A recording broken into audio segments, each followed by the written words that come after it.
Welcome to the second half of the paper. So the second half is just as important as the first half. You might not get as many marks on it, but it's important you get as many as you can, and you may surprise yourself. Sometimes as well, the questions in the second half aren't necessarily that much more difficult. Some of them may even be easier. Right, when you're asked to work out an estimate, it is not saying have a guess.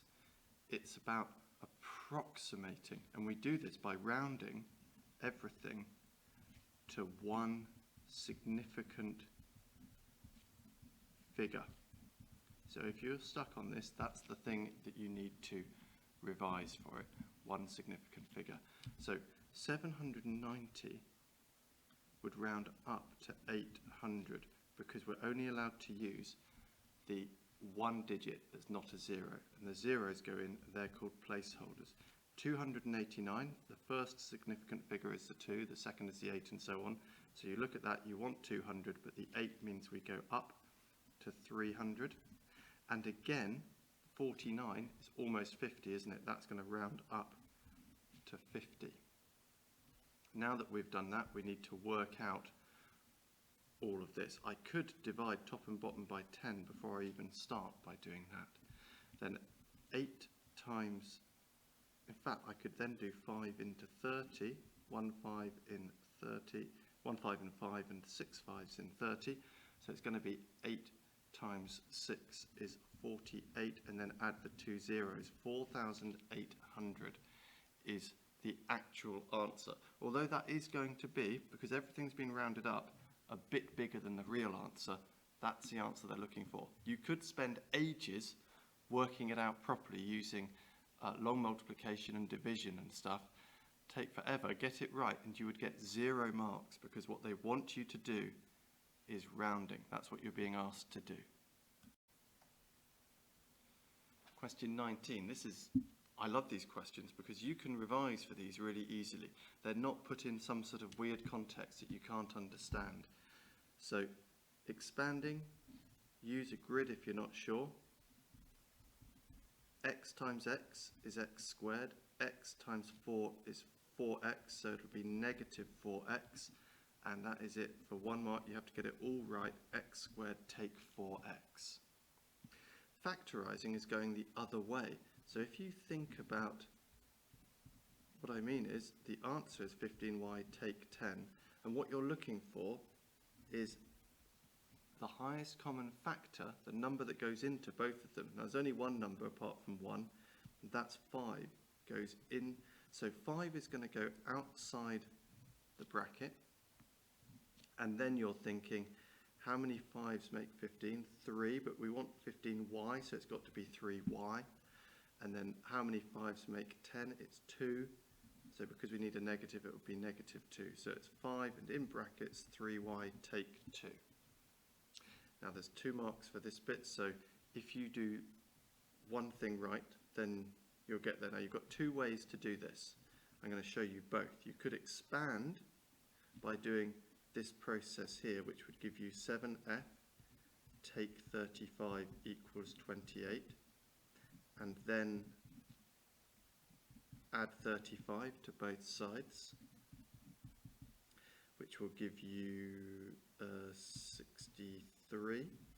And then this means 7 times f, so we reverse the timesing by 7, and we get f equals 9.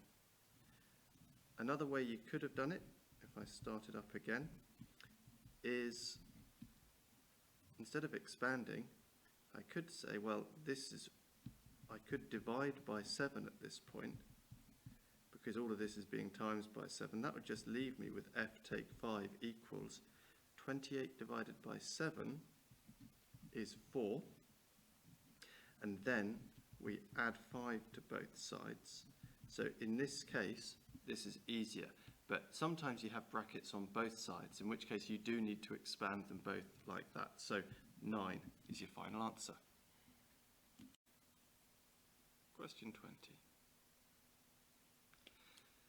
So the nth term means the way that we can, the formula in a way, for working out any part of a sequence. Now, the way I like to do this is using something called a function machine. And in a function machine, we've got 5 numbers here. So the first 5 terms are what you get for n when you have send 1, 2, 3, 4, and 5 through this machine. And also, we will need to send n in a bit. Now, what we're getting at the end is 1, 4, 7, 10, 13. What do we notice about this? It's going 3 more each time. Getting bigger by 3 each time. What do we know that gets bigger by 3 each time? It's all about times tables. The 3 times table gets bigger each time. So I'm going to put times 3 here. This because the difference tells us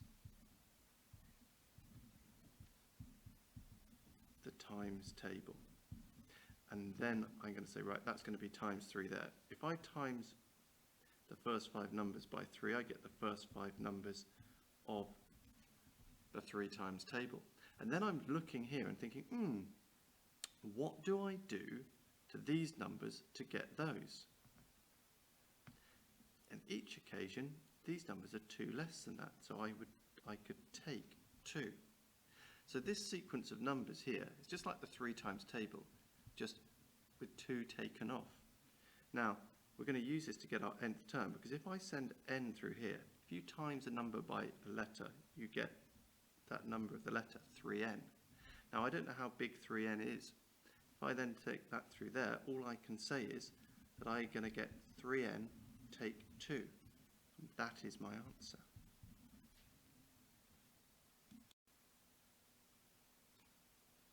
So having a look at this, they're asking you to multiply mixed numbers, but they're actually telling you what the answer is. So in a show that, they're basically telling you what the answer is, and you've got to make sure you can try and get there. The nice thing about it is it does mean you know when you finally got it. So the first thing to do is to turn into top-heavy fractions. 2 1/3, if that's a whole with thirds, looks like that, doesn't it? How many thirds have I got? 1, 2, 3, 4, 5, 6, 7 thirds. So 2 1/3 is 7 thirds. 3 1/4, 3 3/4, I mean, each whole, if it's been split into quarters, is going to be made up of 4 quarters.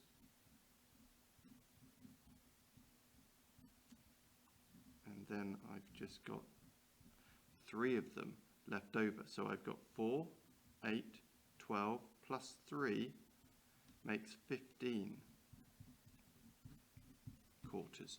Now, all you have to do when you're multiplying fractions is multiply the tops and multiply the bottoms. So that would give us 7 times 15 over 3 times 4. 3 times 4 is 12. 7 times 15 is a little trickier. 7 times 10 is 70. 7 times 5 is 35. Add those together, gets me 105. So I've got 105 divided by 12. But I know that I'm looking for quarters. What's the relationship between 4 and 12? Well, 4 goes 3 times into it. So that means I'm going to be able to simplify this by dividing both numbers by 3. So 3 goes 4 times into 12. 3 goes into 105. 3 doesn't go into 1, so 3 into 10 goes 3 times with 1 remainder. 3 into 15 goes 5. So that gives us 35 over 4. And then 35 over 4, because is 35 divided by 4, which is 8 with 3 left over. And as long as you've got the 35 over 4, then just write equals 8 3/4. You should be fine. Right, this question goes over the whole page. So it starts off by showing 4 graphs, and then at the bottom it says that we need to say the letter of the graph, which is each of these. We've got y equals negative x cubed, y equals x cubed, y equals x squared, and 1 over x. And we've got values of x going either side of 0 here. So to think about which one could be which, I'm going to make a quick table of x and what y would be in that case. So I'm going to have negative 2, negative 1, 0, 1, and 2. Negative 2 cubed means negative 2 times negative 2 times negative 2. So negative 2 times negative 2 is plus 4 times negative 2 is negative 8. Negative 1 cubed, 1 times 1 times 1 is 1, so because it's negative it will be negative 1. 0 times 0 times 0 is 0. 1 times 1 times 1 is 1. 2 times 2 times 2 is 8. So we're going from y values being very negative to 0 to things being very positive. Oh, that's definitely this one, isn't it? So that one is graph C. If we do y equals x cubed,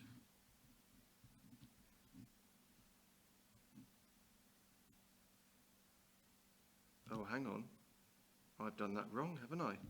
Because it's negative x cubed. So that's what you would, this is y equals x cubed, isn't it, here?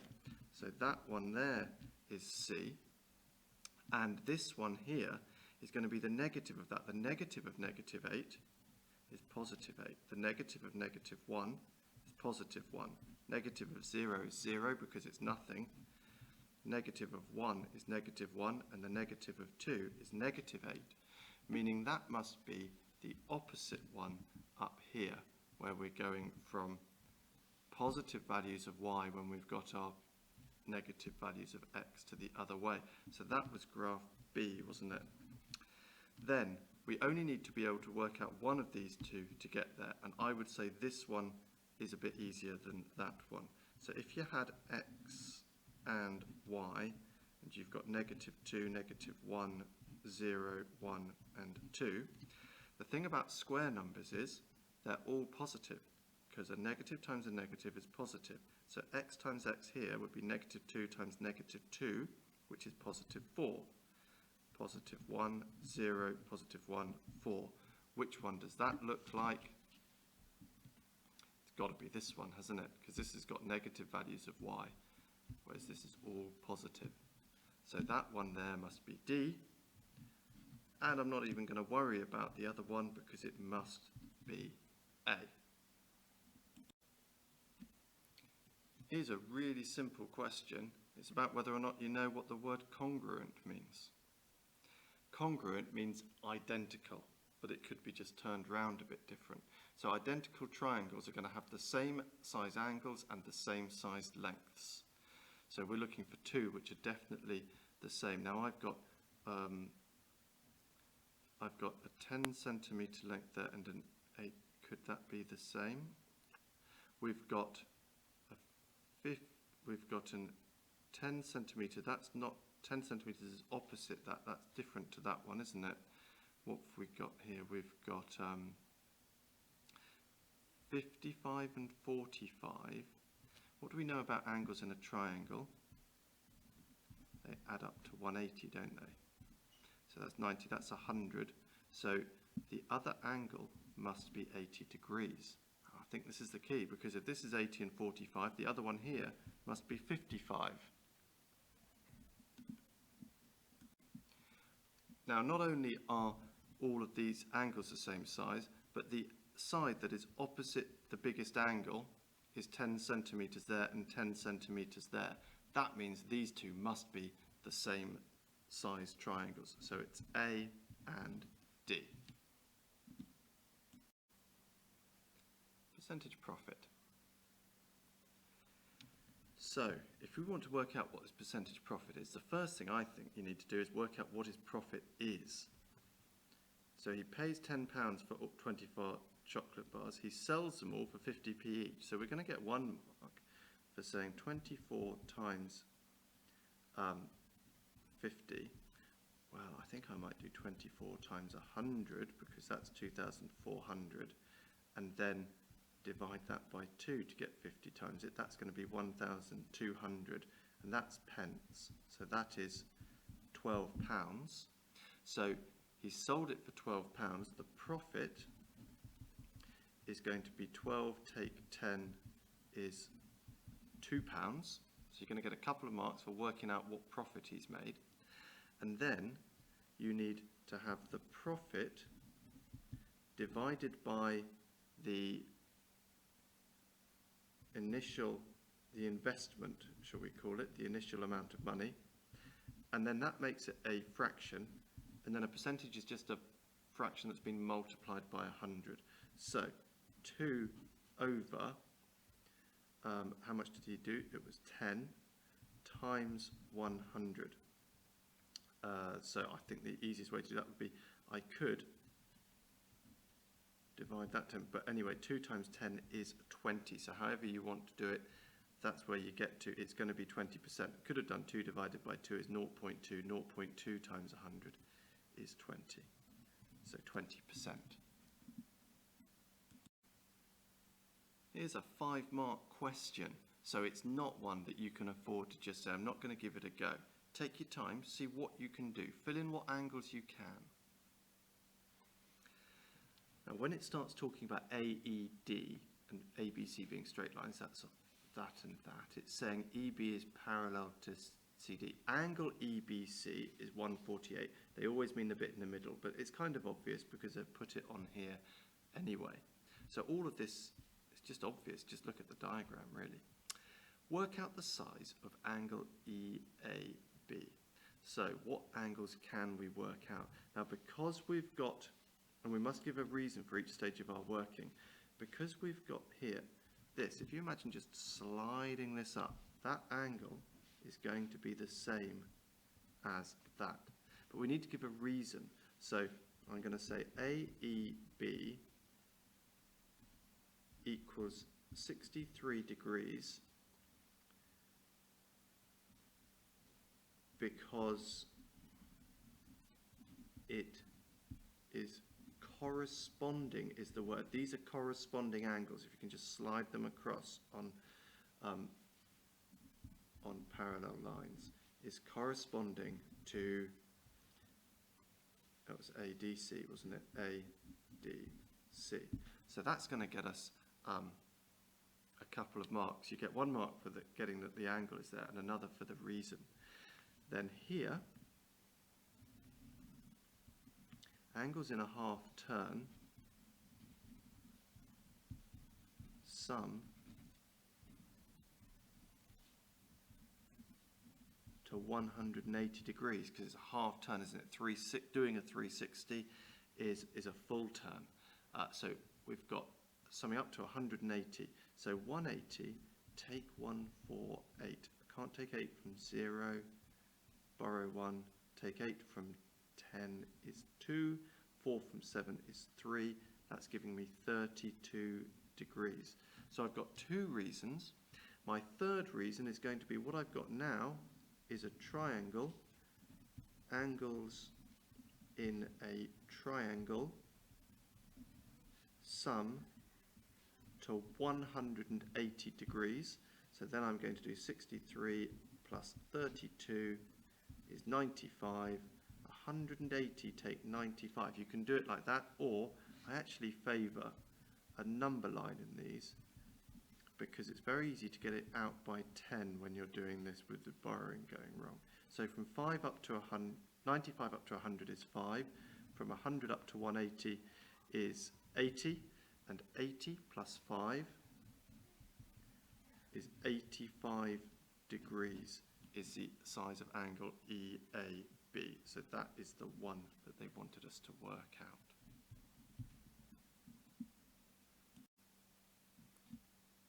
Okay, so we've got a stem and leaf diagram asking us to compare information about Year 9 girls up here, Year 9 boys down there. In order to compare, what they're looking for is for you to compare 2 different things. 1, an average, and 2, a measure of spread, which is otherwise called the range. So we know the median is 165 there. the range for the girls is going to be the biggest height, take the smallest, 170 take 150 equals 20 centimetres. So that's going to be important. Now, the smallest here, they've told us what the stem and leaf represents here.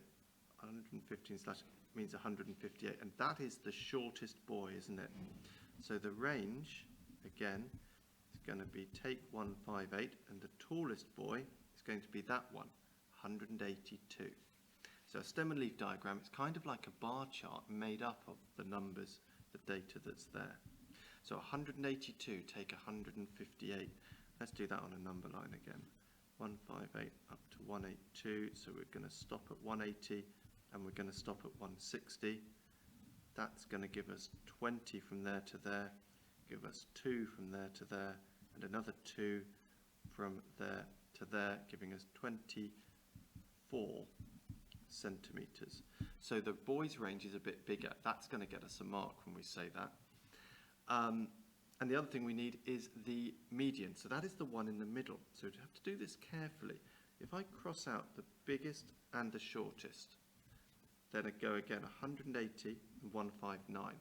From the bottom, it's going left to right. From the top, it's going right to left as we get smaller.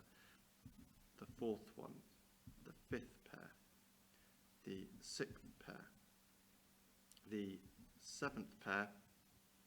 So there's 15 Year 9 boys, the one in the middle, which is actually the 8th one, isn't it? Yeah, so that there is not 8, is it? It's 168. So the median equals 168 centimetres. And now we're going to write a couple of things about that. So first of all, we can say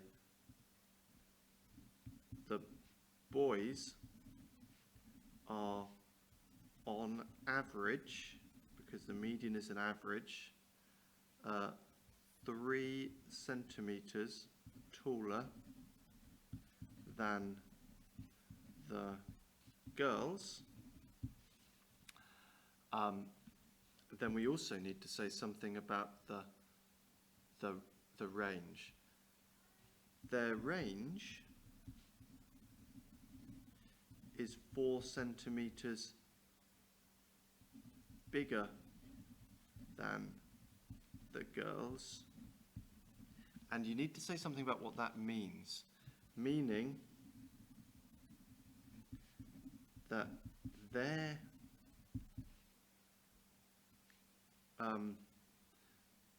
heights are less consistent is a really good word that they like, but as long as you've got something that says that they're more spread out than the girls. So it's harder to predict what height the boys are going to be because they're less closely backed together. Here's a quite tricky little pressure question. There's 3 marks, but they do give you the formula for pressure there, so give that a go. Right then, so we need to work out the force exerted by the prism on the floor. We know that the pressure is 75 newtons per square metre. So that's the pressure would go there. So 75 equals, the force is what we want to work out, so I'm just going to call that F for now. And we need to know the area. So we know that it's got a height of 3 metres, and we know the volume of the prism is 18 metres cubed. Now the volume of a prism is the cross-sectional area multiplied by the height. And we know that the volume is 18, and we want to know the area. I'm just going to call that area now, and that times 3 is giving us 18. So to work out the area, we need to divide by 3. 18 divided by 3 is 6. So the area must be 6 square metres, meters squared, although we don't have to have the units because it's just within the middle of it. So that means the area is 6. So I've now got all that filled in, and all I need to do, because this means the force divided by 6 is 75, is I need to reverse the dividing by 6, which I do by multiplying by 6. So 75 times 6 equals the force. So 75 times 6. How could we do that? We could do it with a little grid like this, couldn't we? 70 and 5. So 7 6s are 42, so 70 times 6 is 420, and 5 6s are 30. Write those underneath each other, and that adds together to give us 450 newtons. Now, there isn't a mark for the units. As long as you write it on there, you get your full 3 marks. Only 2 questions left now. Now this one, just putting them in order, at least have a guess at it, whatever else happens. This is called standard form. So I think the thing to do here is to get them all into normal numbers. This is as a normal number. This is saying 6.72 times 10 to the power of 5. That means times it by 10 5 times. So that's going to go 1, 2, 3, 4, 5. It's going to be 3 zeros after the 2. 10 to the negative 4 means divide is a fancy way of saying divide actually means times 1 over 10,000. So that means divide it by 10 4 times. So that's going to go 1, 2, 3, 4. The decimal point will be there. So that means I'll have 2 zeros before the 6, 7 and 2. Here, timesing by 10 4 times is going to give me another 4 zeros as it's a whole number. And then we've got that one. So which one's the, start with the smallest number? Well, we've got more after that, so it's going to be 0.000672, followed by this one, which we should probably write the way that they've put it, but I don't think it would matter, but you should really do it the way they've put it there. Then this one here, isn't it? So that's 6.72 times 10 to the power of 5. That's properly in the standard form. This one isn't actually in the standard form because standard form always has a decimal point after the first digit. And we're going to finish with a tricky little ratio fractions type problem. Pause the video, give it a go. Right, so what can we say here? I think what I would do here is I would start by rearranging this a little bit. We've got numbers in fractions. Let's get rid of those. If I multiply both sides by 5, that would give me 5a over b equals 5 times 2. 5 times 2 fifths is just 2. If I then multiply both sides by b, so then, as this means divided by b, if I times both sides by b here, I would get 5a equals 2b. So if I wanted to have things in, so 5a's are the same as 2b, right, we've got that for now. Let's sort out the b and the c ones next. So I've got b over c equals 3 over 4. Start off by multiplying by, in fact, I can do it both at the same time. I can multiply, can you see what happened here? That the b just went up to here and the 5 just went up to there. If I multiply by 4c just in one go, that can get me 3c here, because when I times it by 4, I get rid of the 4. When I times it by c, I get the c. When I times this by the c, I get rid of the c. When I times it by 4, that's going to give me 4b is equal to 3c. So, which one is the biggest one here is actually going to be the c's, isn't it, just? So let's keep on going. We've got 5a equals 2b, and we've got 4b equals 3c. Now I think what I need to do is I want to get the B's the same so that I can compare what C's are to A's as well. If I multiply both of those there, I get 10A equals 4B, and I've got 4B equals 3C, so I could just then say equals 3C. And I think maybe I made it a little, we do still need to keep these separate for a moment, because what we need to think about is, if you times this by 4 to get the same number as timesing this one by 3, this one's actually the bigger one than that one by the opposite thing. So I can say that B to C is 3 to 4. I can also say, looking at these two here, the same thing is true. So I can say that A to B is 4 to 10. I want the B to be the same number now. So now I've got them in ratio. I want the B to be the same number. I think the easiest thing to do is if I do 3 times 10, I'll get 30 is something they both go into. So if we times both of these by 10, we get 30 to 40. If we times both of these by 3, we get 12 to 30.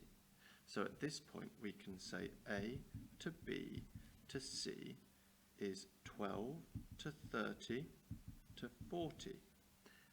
They're all even, so we can divide everything by 2 to get 6 to 15 to 20. Now there's no number that goes into all three of those, so that's our final answer, 6 to 15 to 20. And when I said this was the last question, I said those words, but I did lie them, I'm afraid. We've got a 30th one coming up in one moment. Right, these are well worth giving a go. Not as tricky as they look. So we've got to make Q the subject. So this is a bit of reverse BIDMAS. This means that we times Q by 6 and then we add 7. So we're going to reverse that. The last thing I said was add 7. So to reverse adding 7, we take 7 from both sides. Take 7 from P and you get P take 7. Take 7 from 6Q plus 7 and you just have 6Q. Now we don't want 6Q, we want Q. This means 6 times, so we need to reverse that process by dividing by 6. And we can do that just by putting a line underneath whatever P take 7 is, and dividing it by 6 using a fraction. And that gives us it. Really, we should have the Q on the left-hand side. So I'm going to rewrite that now as Q equals P take 7 over 6. Now, simplifying here, when you've got brackets, you multiply out what's going on. So negative 2 times negative 3, or 2 times 3 is 6. Negative times a negative is positive, so that will also be 6. So that's going to give us m to the power of 6. And that's it, folks. I hope you did okay. If not, do not worry. Just keep on practicing and gradually you will make progress. At some point, you'll suddenly have a breakthrough. All right, cheerio.